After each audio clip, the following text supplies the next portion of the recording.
Watch your profanity. Right, I'm sorry. Watch your profanity. Right, I'm sorry. Watch your profanity. Right, I'm sorry. Up the play! Yes, I know, going forward, less profanity, more professionalism. I do apologize for the swearing in recent videos. I'm not angry, I'm not upset or anything like that. I know we just lost to Gold Coast, but I've been too comfortable with my swearing or just casual talk. So going forward, less swearing, well noted in the comments and recommendations and advice and whatnot. I get it. And also apologies as well. This is technically a second recording because my audio for some reason is being messed up again, the microphone in particular. So this comes off a little bit weird or shoddy. Let me know. This is my first upload in a few days. I was on the Black and White United fan forum Tuesday night discussing all things Collingwood. Very good show, 90 or nearly 90 minutes. This is the round 19 preview of Collingwood v Fremantle, Sunday afternoon at the MCG, 3:15 p.m. start, not a 3:20 p.m. start. So just want to make sure you guys are up to date on that. If you're one of those people who get there 5 minutes before the opening bounce, or if you get there somewhat late, just be prepared for that. It's a 5 minute earlier start. Don't know why. If you're from the Merndale or Hurstbridge lines, good luck getting to the game. I can't help you on that.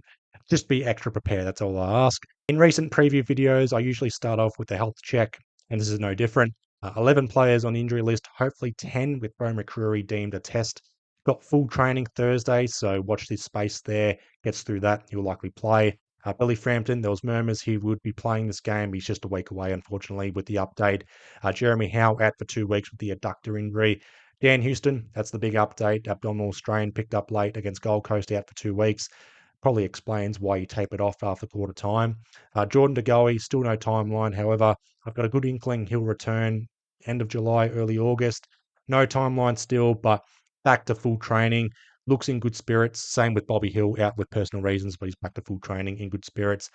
Tao Jath, Finn McRae, Charlie West, still a few weeks away.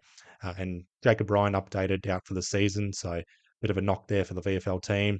And with Myercheck, Lipinski all returning, Ed Allen in the mix, Charlie Dean in the mix, Will Parker in the mix as well.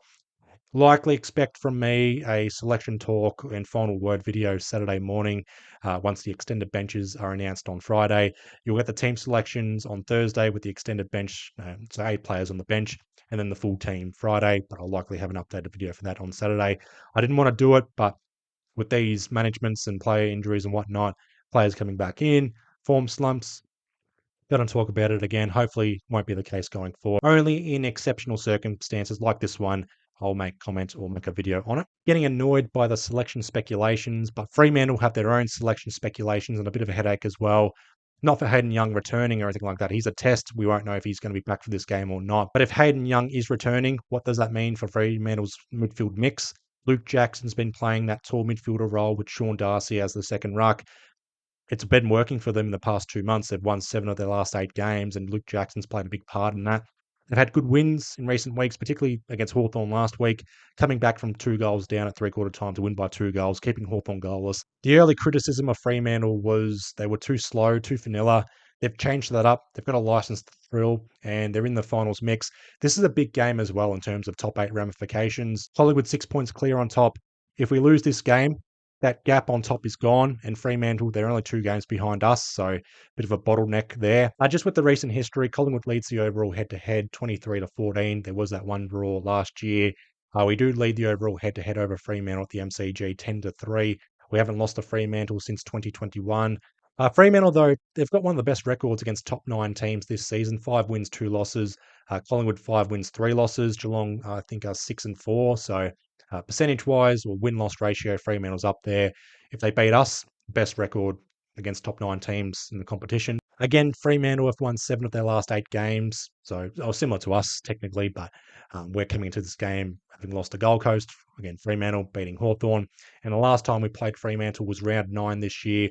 We beat them by 14 points in a game that we had no business or no right to win, resting our key players. And for Fremantle as well, there's no shame. I mean, you don't have to bring a full strength side. Feel free to rest your players as well. Return the favour. We won't bite. We won't judge. I mean, we rested our players. We expect the same thing. Per favor.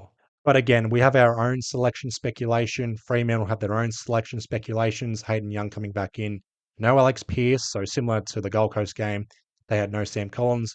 We failed to cash in on that. Fremantle don't have any lockdown defenders besides Oscar McDonald. Maybe Brandon Walker if he's called up, but overall, not many lockdown defenders. They've got a license to roam off halfback. They're intercepting well. They're rebounding well. They just don't lock down well. So that's an area we can exploit Fremantle on.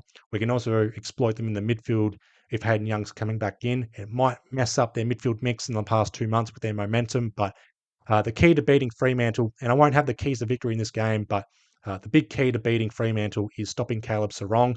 I know they've got their ruck duo and also their 3 key forwards, but I think if we stop Caleb Sarong, that stops the supply overall. Caleb Sarong leads the AFL for clearances and also centre clearances. He's ranked 5th for stoppage clearances, so he's just a clearance beast at the moment. Ranked 2nd in the AFL for contested possessions, 5th in the AFL for ground ball gets, 11th in the AFL for disposals overall, and also ranks 8th for inside 50 entries. I know Nick Dacos, he ranks number 1 AFL for disposals. Ned Long ranks 5th for tackles. I think top 5 as well for goal assists directly. Lipinski, best inside 50 entry pick in the game. Darcy Moore, Quaynor, they lead, or they're one of the best one-on-one defenders in the competition. They win their one-on-one battles, but we've got certain players leading key stats here and there. Caleb Sarong, though, he's got a handful of stats he's dominating in, so we've got to stop that. Not with a hard tag. We're not a hard tagging side. Caleb Sarong's issue in recent weeks, he can't handle the hard tag. They're not hard taggers, but Tom Mitchell needs to play that run with role, similar to how he performed against Lachie Neale in the 2023 grand final. And for Ned Long as well, he needs to step up. I know it's harsh to say that, but his stats have dropped off in recent weeks. Still good around the ground and also kicking goals and the tackle and the pressuring and whatnot. Again, I won't have the keys to victory in this game, but there's things I want to see. And again, I want to see that midfield variety. I want to see us have a fast start as well. No more conceding 2 or 3 goals straight up out of the gate. I don't want to chase tail in the first quarter. I also want to see us kick a goal early in this game. I also want to see us kick running goals as well.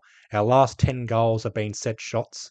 Something to work on at least. The last running goal was Ned Long late in the third quarter against Carlton. So a simple one as well. Set shot accuracy needs to improve. It's bit us on the arse again last week. Convert our set shots, execute well. Not 3 goals every 4 inside 50s like we were last time against Fremantle, but 50% at least, so 50 inside 50s for 25 goals. I know that's being greedy. I also want to see Dan McStay kick 3 or 4 goals. He owes me. I had him in for a big game last week. Didn't fire a shot. Missed a simple set shot late in the final quarter, but he owes me for this. So 3 or 4 goals. Maybe a career high 5 goals with Fremantle's undersized defenders, but that's me being greedy, but Dan McStay owes me still. And another thing I want to see is let's limit Fremantle's running game. They're good ball users, but they're not lethal with ball in hand. So if we can zone well defensively, like we did against Hawthorn in Brisbane earlier this year, and even Sydney, just nullify opposition and just chip it around, bomb it long, force a turnover, and then 15, 20 seconds later, we kick a running goal. It has the potential to be a straightforward win, but it's July. Collingwood's not known for being dominant in the month of July and early August, but it's against a top 8 side. We need to bounce back, beat a top 8 side, and just prove to the AFL we're the best team in the competition. Keep that gap on top, face Richmond next week, and head into August. Tough month ahead, but still have that gap on top. So again, it's a 3:15 p.m. start on Sunday. It's a VFL doubleheader technically. Collingwood takes on Geelong VFLW Saturday at 1:05 p.m. That's at Deakin University in Geelong. Won't be at that game, obviously, but big game for Collingwood to cement finals of VFLW. If we lose this game, we require results to go our way to cement finals. Otherwise, it comes down to the final round. And with the VFL, Collingwood takes on Geelong at Whitten Oval. That's in Footscray. I'll be at that game nearby. It's only like a 10-minute walk from where I live, and I'll do a VFL report Sunday morning. I'll likely have the selection talk and final words Saturday morning, Saturday afternoon. Watch this space there. And the round 19 review will be done Sunday night after the game when I get home, and I'll have it uploaded Monday morning. Again, it's all a watch this space. Bit of a wacky week. It's a late game, I know, but we get to see results this week, how the top 8 fares, and the pressure on us to respond and also get that gap or keep that breathing space on top. So expect 4, 5, maybe even 6 changes for this game, but I'll talk about that in another video this week before the game starts. Besides that, that's all for this round 19 preview of Collingwood v Fremantle. Second take, hopefully the audio is not messed up, but I'll leave you guys all to it. Be well, stay safe, Magpies out. Up the play!